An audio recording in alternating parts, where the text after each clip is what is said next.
Salut à toi Lulus depuis le Japon, bienvenue dans cette nouvelle capsule de comment dans R. Aujourd'hui on va continuer par apprendre ggplot, ça y est, comme on l'a commencé dans cette série de capsules que je me propose de faire, je vais te montrer de petites choses pour que tu puisses savoir faire de grandes choses avec ggplot, on est d'accord?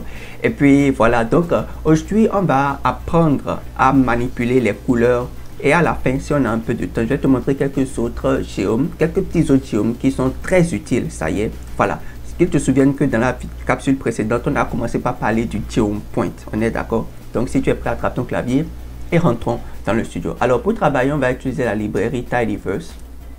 On va beaucoup utiliser Tidyverse maintenant parce que c'est la grosse librairie pour pouvoir faire du data science, quoi. Donc, elle va se charger. Et puis, à l'intérieur de Tidyverse, on va utiliser ggplot 2. Ça y est. Et puis, je rappelle, comme je l'avais déjà dit la fois dernière, soit tu appelles Tidyverse et tu n'as plus besoin d'appeler ggplot 2 parce que ggplot 2 est déjà à l'intérieur de Tidyverse. Ou encore, tu appelles simplement ggplot 2 si c'est ce que tu as envie d'utiliser et puis tu travailles avec. Ici, on va garder Tidyverse. Ça y est. Et puis, la base de données avec laquelle on va entrer au travail, c'est MemorSleep. Ça y est, MemorSleep, une base de données qui est très intéressante. J'ai fait une première capsule déjà. Et puis, on a introduit ggplot 2, c'est les basiques. C'était les basiques 1, geom point. Je t'invite vraiment à regarder ça, c'est intéressant. Et puis, ça peut aller. Allez, et puis, lorsque je fais cela, je vais attacher ma base de données. Donc ça fait msleep. Je l'attache pour que je puisse aller rapidement, quoi, avoir les observations rapidement. Et puis je peux faire summary msleep. Voilà.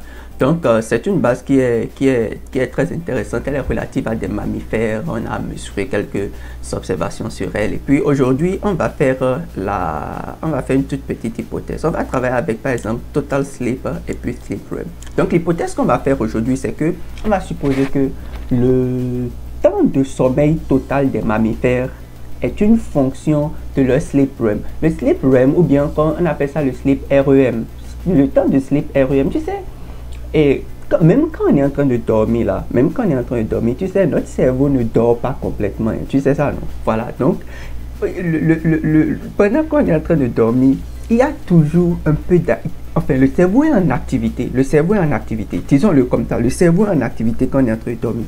Maintenant, le truc, ce qu'on appelle le sleep REM là, c'est une période de notre sommeil où le cerveau est en activité comme si on était en éveil. C'est que quand on est en éveil, notre cerveau est en activité d'une façon donnée. Non? Quand on est en train de dormir, là, il y a une partie de notre sommeil et où le cerveau est en activité comme si on était en éveil. C'est ça qu'on appelle le temps de sommeil REM. Ça y est. Donc l'hypothèse qu'on va faire ici, comme je le disais, donc, c'est qu'on va supposer que le temps de sommeil total est une fonction du temps de sommeil REM. Donc si le temps de sommeil REM est long, est-ce que pour les mammifères, ils vont plus dormir, ou encore si le temps de sommeil REM est petit, est-ce qu'ils vont moins dormir? Quelle est la relation? C'est l'hypothèse qu'on veut faire, on veut voir, on est d'accord? Bon, maintenant, je ne sais pas s'il y a une relation causale, ça c'est juste pour l'étude qu'on est en train de, que je vais prendre cela, et après on va utiliser encore quoi? On va utiliser la variable for, ça y est, je vais te montrer quelques petites choses intéressantes avec, et puis je crois que ça peut se faire. Ça peut se faire, ou bien même brain weight, je sais pas, on va utiliser et on va voir quelques petites choses avec ça. Y est. Alors reste avec moi. Alors pour travailler, on fait ggplot, forcément on appelle ggplot. Je t'ai déjà dit, ggplot ça vient de Grammar of Graphics, n'est-ce pas? Et puis c'est un schéma qui est vraiment très simple à garder en tête. Lorsque tu es en train de travailler avec ggplot, tu dois juste garder que tu as la base de données que tu vas appeler. C'est ça qu'on appelle data. Il y a l'esthétique qu'il faut préciser et après il y a un geom qu'il faut ajouter. C'est un peu dans ce schéma là que le grammar of graphics a été fait, quoi. C'est simplement ça, rien de très compliqué, on est d'accord. Donc notre data qu'on va appeler ici, c'est lm MemorSleep, ok, et puis on fait l'esthétique. Donc sur la ins, on va mettre le sommeil REM parce qu'on suppose que c'est le Y, c'est le temps de sommeil total. Donc on va dire sleep REM. On va mettre ça sur la ins et sur la Y, on va dire le total sleep total.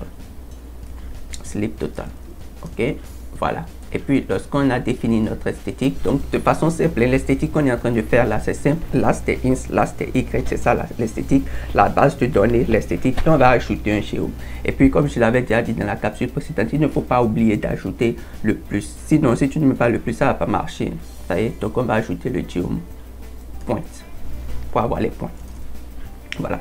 Donc, lorsqu'on fait cela, bon, la première chose que je vais mentionner, c'est qu'il y a des observations manquantes dans notre base de données. Ça là, et il y en a 22 rôles. Bon, jusqu'à que R nous fait sortir ce message-là pour nous dire, pour nous rappeler cela, pour qu'on puisse savoir ce qui se passe dans la base. Ça y est que ça ne te gêne pas vraiment. Maintenant, regarde ce qui se passe ici. Ce qui est en train de se passer est ici. On voit ici que et sur la X, on a notre slip REM et sur la Y, on a le slip total. Mais on sent un peu qu'il y a une relation, on dira croissante positive, mais moi je vois un peu quelque chose qui est comme logarithmique. On est d'accord? Un truc qui est champ logarithmique. Voilà, donc voilà. C'est un peu à quoi cela ressemble. Alors, la première chose intéressante que je voudrais te montrer déjà, c'est comment on peut faire pour contrôler la taille des points. Tu vois les points qu'on a comme ça là, c'est bien joli, n'est-ce pas? Maintenant, parfois, ça peut être trop petit aux yeux de certains, ils veulent l'avoir un peu plus gros ou bien le réduire, ainsi de suite. C'est pour le faire, pour contrôler la taille des points, on va venir au niveau de Geom Point. Le Geom Point, c'est la géométrie qui contrôle les points, n'est-ce pas? Voilà, donc c'est comme ça qu'il faut faire lorsque tu veux contrôler la taille du point. Tu fais simplement size, et puis on va mettre ça peut-être à 2. Le met à 2, donc tu vois que la taille est devenue un peu plus grosse que précédemment, ou encore on peut le mettre à 3, je sais pas si tu veux, on peut le mettre à 3, voilà, pour avoir quelque chose d'un peu plus, c'est pas un peu plus joli, voilà. Donc c'est un peu ça. On va zoomer, regardons à quoi ça ressemble là. Parfait. Donc tu vois, on a quelque chose qui est relativement. Donc alors quelle est la première clé que je suis en train de te donner. Donc aujourd'hui, c'est que si on fait Geom Point, tu vas voir, quand on fait Geom Point, ça contrôle les points avec size égale à 3 à l'intérieur, size égale ce que tu choisis à l'intérieur. Ça nous permet de pouvoir contrôler la taille des points. On est d'accord? Alors, maintenant, lorsqu'on a contrôlé la taille des points, tel que c'est comme ça là, tu vois, c'est tous les mammifères qui sont dans notre base de données là. Je crois que les 83 mammifères, avec pour moins les 22 observations manquantes, of course, donc qui sont là.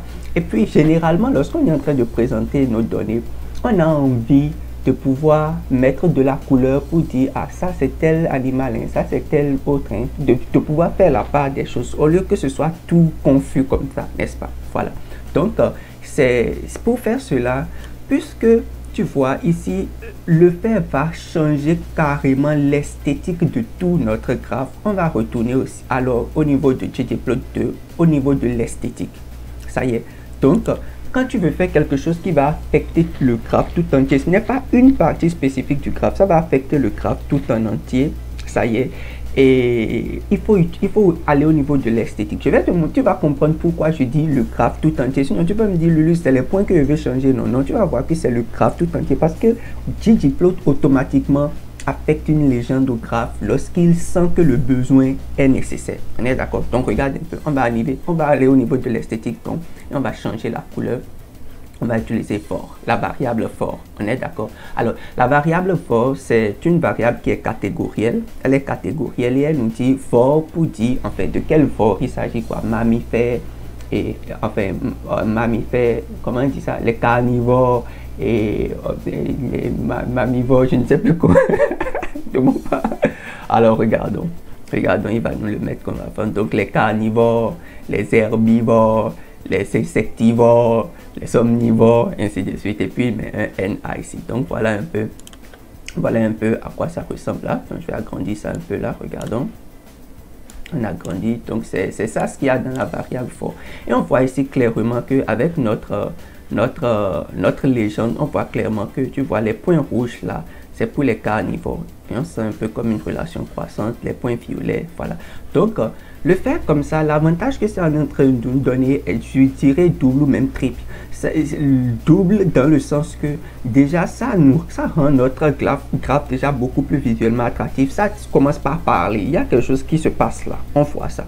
Allez, ça c'est un. La deuxième chose qu'on voit là aussi, c'est que regarde, il y a une différenciation. On est en train d'apporter de l'information parce que là maintenant on a trois variables qui sont flottées. Ça y est, on a le temps de le REM, le total sleep et la variable force. Donc, on est en train d'aller déjà dans une troisième dimension en étant dans un deux plans. C'est un avantage qui est très énorme, on est d'accord. Et puis tu vois, de l'œil aussi, ça facilite la vision de l'œil, au niveau de l'œil et ainsi de suite. Donc ces choses-là, c'est déjà un bon début comme ça, on est d'accord. Mais regarde, ça peut être encore même difficile de se dire, bon maintenant, et quand je dis herbivore, fait avec tout, avoir tout en point comme ça peut être encore difficile à capter. On peut apporter une autre dimension, ça y est, pour faire un peu plus de différence, et on peut utiliser l'option shape au niveau de l'esthétique ou quoi. Donc on va dire que de nous mettre le shape à fort, de façon catégorielle à fort. Voilà. Et puis on a un truc qui ressemble maintenant à ceci. Donc l'option shape, en réalité, je reviens ici là, l'option shape, ça nous permet de changer la forme des points. Ça y est, et tu vas voir ici qu'on a des triangles pour les herbivores, par exemple. Les points rouges sont restés, les points sont restés pour les carnivores, et puis pour les omnivores, bon voilà, on a des croix, et puis pour les insectes ici, on a les insectivores, on a les triangles, les carrés bleus comme ça, on est d'accord.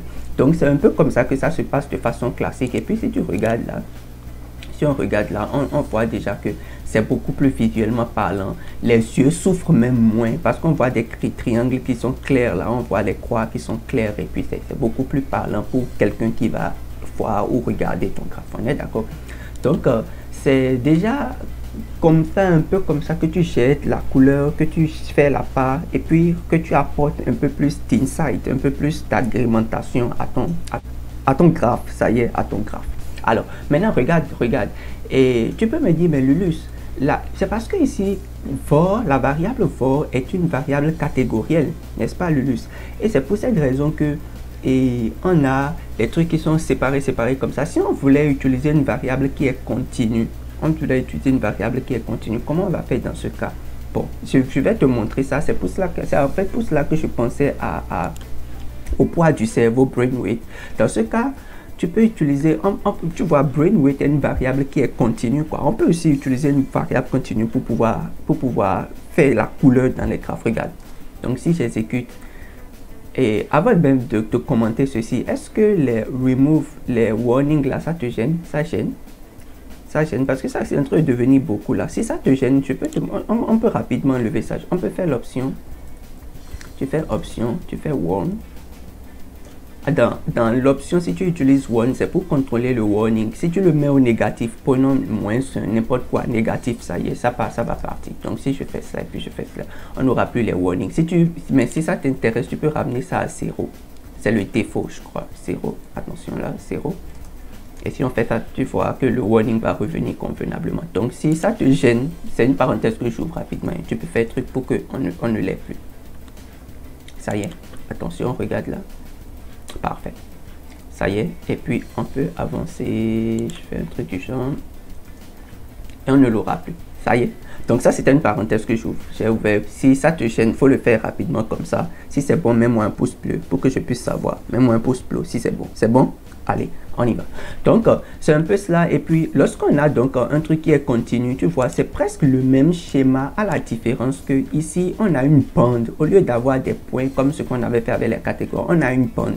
Et puis, tu vois, le noir, bon, le haut en dessous, là, c'est très foncé. Et puis, ça devient un peu plus clair quand ça va vers Et puis, on voit ici que, par exemple, quand je prends les triangles, c'est très foncé. Quand je prends les ronds aussi, dans l'ensemble, c'est très foncé. On dira a priori que les mammifères qu'on a dans notre base de données, ils ont presque tous le poids de leur cerveau qui est autour de 2 quelque part là, 1 kilogramme, 1 gramme, je crois que le poids est 1 gramme, 1 gramme, un truc comme ça. Et puis voilà. Donc, tu peux vérifier cela. On va vérifier cela rapidement avec point d'interrogation MSLib. On peut vérifier cela rapidement. Le poids du cerveau là, brain weight en kilogrammes. Voilà. Donc, en kilogrammes, le poids du cerveau en kilogrammes. Donc en retournant ici à notre plot, je peux enlever ceci rapidement là. Donc, tu vois, le poids du cerveau tourne donc autour de 1 ou 2 kg pour la plupart de nos mammifères qui sont pris en compte ici. Donc, tu vois, donc il est possible, comme je le disais, pour ramasser donc, et d'utiliser des variables qui sont catégorielles, mais aussi d'utiliser des variables qui sont continues. Dans le cas du continu, tu auras une bande. Et puis, tu vois, là, ce qui est beaucoup plus intéressant ici que tu dois comprendre, c'est que le fait d'utiliser pour la couleur un truc qui est continu fait que ggplot, tu vois, il contrôle maintenant fort pour le shape. Tu rappelles-toi que notre shape ici, c'est pour fort, n'est-ce pas? Et puis colorbrain, c'est pour la couleur. On est d'accord? Donc, tu vois, c'est pour cela que, comme je te le disais tout à l'heure, quand tu veux contrôler la forme, tu vas voir que toutes ces choses-là, c'est l'esthétique du graphe tout entier. Ce n'est plus les points seuls qui sont ici. Il y a la légende, il dit même plusieurs choses dans la légende. C'est pour ça que pour ces choses-là, tu dois aller au niveau de l'esthétique pour pouvoir le faire, l'esthétique, ça y est. Bon, on va faire beaucoup de pratiques. Avec le temps, toi-même, tu vas te rendre compte de la chose et tu sauras comment le faire directement. Faut pas t'inquiéter, on est d'accord? Il faut rester avec moi. Si tu ne t'es pas encore abonné, abonne-toi. Si tu es là pour la première fois, mets-moi un pouce bleu pour permettre à d'autres personnes de pouvoir profiter de tout ceci. Et puis, je crois que c'est ça le plus important. On est d'accord? Donc, voilà un peu déjà comment on peut faire ces choses-là. Je vais revenir avec For pour qu'on puisse avoir quelque chose d'un peu plus visuellement attractif. Et quelques deux choses que je vais te montrer encore, quelques deux ou trois choses que je vais te montrer encore. On peut changer le label pour last et ins et last et y pour avoir quelque chose d'un peu plus parlant. Donc, on peut faire lab ins. Donc, je vais dire par exemple que ça c'est le total. On fait le temps total, ou le total sleep time, sleep, on va dire sleep REM time en heure, quelque chose comme ça, n'importe quoi, hein. On est d'accord? Et pour le Y, on va faire Y lab. Donc pour contrôler last et ins et last et Y, c'est comme ça en fait. On va écrire quelque chose du genre, c'est pas total sleep time. Ça y est, on dit total sleep time, quelque chose comme ça, en heure. C'est en heure aussi. Et puis on peut exécuter, voilà.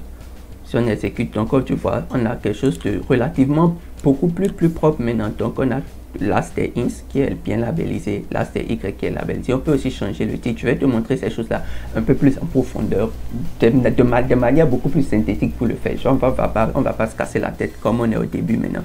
Et puis on a un graphe qui commence déjà par devenir beaucoup plus parlant. Est-ce que ça peut aller là? Est-ce qu'on est en train d'apprendre quelque chose? Alors, je vais te montrer quelques deux ou trois petites choses. Généralement, il y a plusieurs géomes. Ici, on a utilisé géome point, n'est-ce pas? On a utilisé géome point, mais il y a plusieurs géomes qu'on peut utiliser. Et puis, tu vas voir que ça, là, c'est un graphe que tu as fait, n'est-ce pas? Tu peux vouloir faire d'autres graphes pour faire d'autres choses, n'est-ce pas? Et puis, on va écrire ggplot, data, esthétique. Ça, parfois, lorsque tu travailles beaucoup, ça commence par devenir long. Donc, on peut emboîter cela, on peut emmagasiner cela. Et puis, c'est ce que je vais te montrer. Je vais faire pour pouvoir te montrer les deux petites autres choses que je veux rapidement te montrer. Donc, on prend JJ. Je peux créer une boîte que j'appelle JJ, ça y est.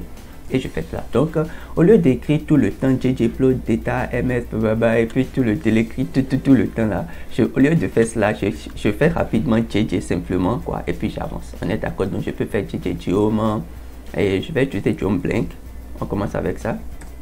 Geom blank. Voilà, donc le geom blank, c'est en fait le geom qui te permet d'avoir le graphe, mais sans les points à l'intérieur. C'est blanc, quoi, il n'y a rien à l'intérieur. Donc là, ça peut être utile si peut-être que tu veux donner un devoir à un de tes apprenants ou un truc comme ça, tu leur fais le graphe et puis tu fais tout. Et puis c'est à eux-mêmes de dessiner le nuage de points. Donc un truc blank, quoi, pour qu'ils puissent travailler avec. Ça peut être utile dans un sens ou dans l'autre. Je crois que c'est intéressant de le savoir. Il y a un autre geom qui est très intéressant, geom cheater. Voilà, on peut faire geom cheater. Je te montre ça aussi. Cheater, c'est bon, ce qu'on sait déjà. Hein. Tu sais, quand tu travailles avec des bases de données qui sont très nombreuses où la donnée est très confuse, tu utilises cheater pour qu'il puisse faire la part des choses, quoi. Il ajoute quelques, comment il va dire, un peu de bruit sur les données, et puis ça c'est pas, et ça devient un peu plus visuellement attractif, visuellement joli à voir. On est d'accord? Et puis comme on l'a fait avec point, on peut aussi utiliser size, hein. On peut utiliser size, le mettre à 2. Et puis tu vas voir que ça devient un peu plus gros ainsi de suite. Donc je montre aussi geom, je vais te montrer geom step qui est aussi très intéressant. ça s'utilise beaucoup dans les domaines de, je crois, de la médecine. Bon, voilà, c'est très parlant, c'est très parlant. Donc, Geom Step aussi, qui te permet de faire des choses comme ça. On voit les lignes avec les indications qui sont en ligne, ainsi de suite. Je te montre maintenant, je sais pas, je te montre Geom Line. Voilà, ça peut être aussi très intéressant de le savoir, Geom Line. En fait, Geom Line, voilà. Donc, Geom Line, en fait, c'est, tu vois, lorsqu'on utilise Airbase, on fait notre plot et on fait AB line, n'est-ce pas? On ajoute là, on fait AB line pour ajouter une ligne. Bon, même pas ça. On fait lines, rappelle-toi, lines, pour pouvoir ajouter des lignes. Ça veut dire, j'avais déjà fait un plot, je vais ajouter des lignes, et ainsi de suite. On fait lines, tu te rappelles, non? Voilà, donc ici, pour pouvoir ajouter les lignes, il suffit juste de dire que voilà comment je veux. Et puis tu fais Geom Lines et il te met les lignes de façon très simple, quoi. Et puis voilà, on le voit comme ça. Et puis on peut faire size 2. Size 2, je mets assez à 3, c'est pas un truc du genre. Voilà. Tu peux contrôler l'épaisseur, donc on voit beaucoup plus mieux ce qui est en train de se passer, et ainsi de suite. Donc voilà quelques géomes qui sont très utiles, qu'il faut connaître, et puis qui peuvent te permettre de commencer par travailler. Avec le temps, on va apprendre plein de nouveaux géomes. Je vais te montrer plein de petites choses qui vont te permettre de pouvoir travailler de façon très efficace, de faire des choses qui sont même très professionnelles, et puis tu seras très content. On est d'accord? Voilà, donc c'est tout pour aujourd'hui. Si tu as quelque chose à me dire, mets-le dans le commentaire. Ça y est, je vais lire, je réponds toujours personnellement. Et si tu ne t'es pas encore abonné, abonne-toi. On a pour qu'on grandisse, pour que la communauté continue à grandir. Ça y est, allez, c'était moi Lulus depuis le Japon. Merci de m'avoir suivi.